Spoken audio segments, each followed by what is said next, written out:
Olá, pessoal. Estamos de volta com o nosso Psique e Você. Eu sou a Kílvia e hoje vamos mergulhar em um tema que está revolucionando não só a tecnologia, mas também a área da saúde mental, com a inteligência artificial na psicologia, com um enfoque nos desafios éticos e a atuação responsável do profissional. Estamos aqui com a Angélica Martins, psicóloga clínica, que é mestre em psicologia cognitiva e especialista em novas tecnologias para a educação. Angélica, seja bem-vinda. Eu gostaria de agradecer o convite, para participar do podcast Psique e Você. Eu fico muito feliz em poder contribuir para esse espaço, de reflexão tão necessário, tão importante, que é justamente a gente poder dialogar sobre os impactos, os novos desafios aí que a gente está sendo atravessados por eles, e as possibilidades do uso da inteligência artificial no cuidado com a saúde mental. Nós do Psique e Você é que agradecemos para falar dessa temática que é bem atual, que é a IA, a inteligência artificial, que está presente em diversos setores e na psicologia não é diferente. Mas será que um chatbot pode substituir um vínculo terapêutico? Quais os riscos e benefícios dessa ferramenta? E como o psicólogo pode usá-las de forma ética e responsável? É sobre isso que vamos falar hoje. Vamos lá para a primeira pergunta. Você já usou ou recomenda algum tipo de IA no seu trabalho? Veja, não, eu sou psicóloga clínica, Então, assim, dentro do set terapêutico, lógico que a gente tem os atendimentos online, mas assim, eu não uso, Hoje eu não uso inteligência artificial no meu trabalho, tá? Mas assim, e ela também não é uma ferramenta muito comum na prática clínica cotidiana, tá certo? Principalmente quando a gente fala dos atendimentos presenciais. Mas assim, é importante a gente compreender que já existem, recursos que podem ser integrados, com responsabilidade, por exemplo, no uso de plataformas, que possam utilizar ou sugerir alguns diagnósticos, que possam organizar prontuários de forma mais inteligente, enfim, a formas de registro diversas. Então, assim, outras atuações de psicólogos, eu falo uma da minha área clínica, mas assim, por exemplo, pessoas que atuam no espaço público, na saúde coletiva, enfim, que possam, Eu acho que a IA ela vem trazer essa contribuição, Então a gente sabe que a IA ela não vai substituir a escuta clínica, mas elas podem auxiliar, no acompanhamento dessas sessões, que vem, lógico, considerando a ética, considerando o consentimento do paciente, e por aí vai, né? Mas, assim, a inteligência artificial, de uma forma geral, ela vai impactar, já vem impactando, na verdade, todas as profissões, inclusive a do psicólogo. Vamos lá para a segunda pergunta. No consultório, a relação entre o paciente e o psicólogo é muito pessoal. Você acha que um chatbot ou a IA pode realmente substituir esse vínculo terapêutico? Vejam bem, eu acredito que essa relação terapeuta-cliente, esse vínculo, ele é insubstituível, tá? Essa empatia, de você estar ali no lugar do outro, essa presença emocional, essa escuta ativa tão necessária. Então, é fundamental nessa relação, nessa relação que é constituída ali no set, Inclusive, assim, na própria psicologia, a gente entende que o vínculo só é constituído entre dois seres humanos, entendesse? Então, assim, a IA, de certa forma, o chatbot, lógico, ele pode oferecer um suporte inicial, dando um acolhimento básico, ele pode algumas orientações, mas ele ainda não capta, essas nuances emocionais, que são muito mais complexas, as ironias, até o silêncio, O silêncio no set terapêutico, ele é muito significativo. E ele é muito central na clínica psicológica, Então, assim, quando você tenta substituir o humano pela máquina, você perde justamente aquilo que é mais genuíno, que dá sentido à terapia, que é justamente essa relação com o outro, que é singular, né? Então, eu nunca vou ter a mesma relação com nenhum paciente meu, tá? Então, isso que é construído é único, e você não vai ter isso com o Chatterbox. Certo, faço das suas palavras as minhas. Concordo plenamente com tudo que você falou em relação ao vínculo com paciente, terapeuta. Então, alguma coisa, perde-se alguma coisa quando tentamos trocar o humano pela máquina?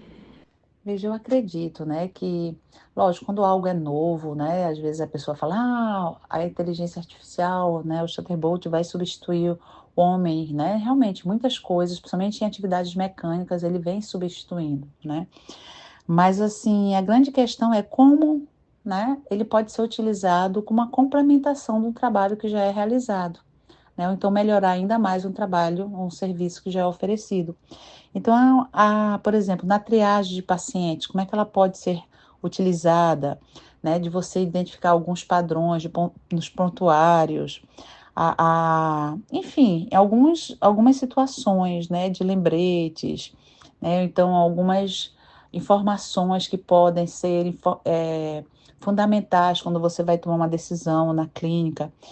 Claro que a sua integração à nossa prática, ela vai exigir uma cautela, né? A gente tem que ver qual é o algoritmo, né, que está sendo trabalhado, a gente tem que ter cuidado com a privacidade do paciente, a gente tem que ter muito cuidado para não despersonalizar, né, o atendimento, enfim, e não ficar nessa dependência excessiva que já é um problema, né, que nós temos hoje em dia, né, de tantas tecnologias que estão permeando as relações. A gente tem que ter muito cuidado com isso, né?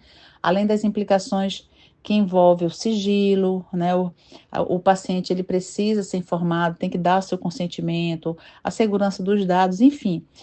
Então, assim, é importante que nós, psicólogos, a gente assuma esse protagonismo, esse papel, né, inclusive, e participar das discussões dessa regulamentação, né, de como é que pode ser utilizado, né? Como essa ferramenta pode ser utilizada, mas a gente não pode esquecer o sujeito, né? Quem é esse nosso paciente, né? Para que ela está sendo utilizada?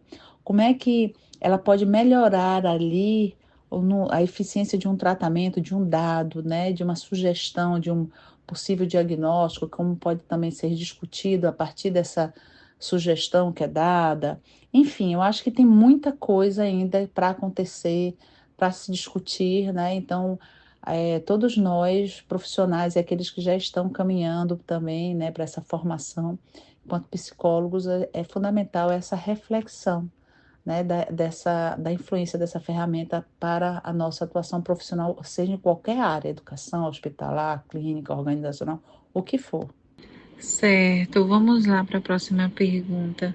Como a IA pode apoiar a prática da psicologia, melhorando tratamentos e quais as implicações éticas dessa integração? Veja, nenhum app é seguro, não é verdade? Então, assim, qualquer aplicativo de qualquer coisa que você utiliza, você tem que ter muito cuidado. E com a IA não vai ser diferente, né? Então a gente tem que ver se esses aplicativos eles são regulamentados, né? Então assim, se eles não têm criptografia adequada, ou compartilham dados com o terceiro, enfim. Então é importante a gente sempre ver a política de privacidade daquele aplicativo, garantir que não há riscos para o paciente, também que ele dê o seu consentimento, né? E esse aplicativo é isso que a gente tem que ter em mente, que ele é utilizado apenas como um complemento, nunca um substituto nessa relação terapêutica, tá? Então, assim, a indicação, ela deve ser muito criteriosa, né? Então, a gente tem que ver muito o perfil do quadro clínico do paciente, qual o contexto. Então, claro, como qualquer aplicativo, a gente tem que ter muito cuidado.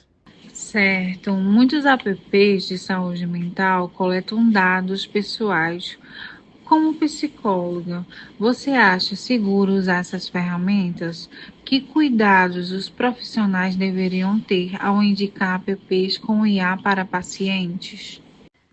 Veja, eu trabalhei logo no início da minha carreira, eu trabalhei muito fazendo análise, né, de chatterbots, né, vendo as conversações, né, alimentando banco de dados, isso há mais de 20 anos atrás. Então eu nunca via como uma ameaça, mas como eu posso utilizar aquilo ali a meu favor, né? Como aquilo ali vai ajudar para que eu melhore ainda mais a minha atuação profissional.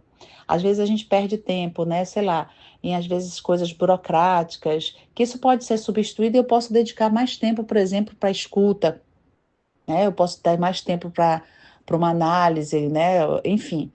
Então, assim, tudo é dosado, tá? Eu entendo que não é que ela seja uma ameaça, mas é uma ferramenta que pode ampliar a minha prática. Então, eu posso, de repente, deixar automatizado algumas tarefas administrativas, né, onde eu possa ter mais tempo para essa escuta. Quantas vezes, assim, às vezes tem certos psicólogos que têm uma burocracia, né, em alguns atendimentos, em alguns locais, né, que você, às vezes, perde tempo com isso, onde a IA pode ajudar e você pode se dedicar mais nessa relação com o teu paciente, né. Então, assim, ela pode também ajudar na promover maior acessibilidade a cuidados em regiões remotas. Veja como a IA ela pode te ajudar a chegar em determinadas áreas que as pessoas nunca teriam acesso a um psicólogo. Veja como isso é importante, né? Até mesmo a gente poder, né, personalizar algumas intervenções com base em dados. Isso também se torna interessante, né? Então, assim, eu acho que a gente precisa, na verdade, compreender que esses aplicativos, de uma forma geral, né, a inteligência artificial, ela veio para ficar. E eu acho que é importante nós compreendermos de como a gente pode utilizar isso, se apropriar dessa ferramenta e utilizar isso para a nossa prática profissional, lógico, sem deixar de considerar, né, a ética, o nosso código lá, né, a nossa conduta ética, e também como é que a gente pode, tá certo, utilizar aquilo ali como forma de aperfeiçoar ainda mais esse trabalho, tá certo? Então, acho que é importante a gente estar atento às discussões, às novas regulamentações, quais são essas IAs que estão sendo, né, trabalhadas, quais são os novos aplicativos, né? Como é que a gente pode usar isso a favor da nossa profissão para o bem-estar, para promover o bem-estar da saúde mental do nosso paciente. Angélica, muito obrigada por compartilhar esses insights tão importantes que vão agregar não só a estudantes, mas também a profissionais da área da psicologia. Muito obrigada. Eu que agradeço, né, o convite feito. Acho que esse momento que tivemos aqui, ele é essencial para que possamos refletir sobre a nossa profissão, né? O futuro da profissão, aliás, melhor, o presente. Isso já está acontecendo. Então, acho que não só eu mesmo que estou na clínica, né, já ali atuando, mas assim, até refletir sobre essas possibilidades, né, do uso da inteligência artificial no cuidado com a saúde mental. Como a gente conversou no início, acho que é importante a gente estar atento a essas mudanças e atualizações, né, para promover o bem-estar, né, a melhoria, não só ainda mais da nossa profissão, mas o bem-estar do nosso paciente, isso é fundamental. Estamos encerrando nosso podcast e para você que curte nosso Psique e Você, fica o convite para a reflexão com as palavras de Christian Duque. O sofrimento psíquico exige escuta e vínculo, coisas que uma máquina não pode oferecer. Por isso, a IA deve ser uma ferramenta de apoio, nunca substituindo para o cuidado humano. Se você gostou do episódio, compartilhe com quem também se interessa por psicologia, o uso de tecnologia e inovação. Este podcast é uma produção da nossa equipe maravilhosa, composta por Eduarda, Lidiane, Manuela e Kilvia, que sou eu. Até a próxima edição do Psique e Você.